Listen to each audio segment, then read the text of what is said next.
Everybody, today we'll talk about how to fix or how to solve the problem of keeps crashing on Clash of Clans.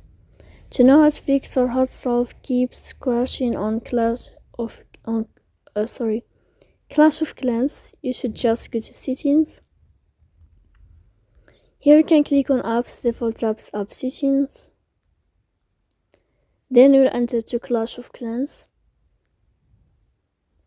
After that, you can click on Force Stop and you can click OK. Here we'll enter to the window of storage. Then you can click clear cache. Don't click clear data because that can cause the errors in your app. In the end, you can go to Play Store, you can search about Clash of Clans, you can uninstall your app and you can install it again. So please don't forget to support us by like and subscribe. See you next time in another video.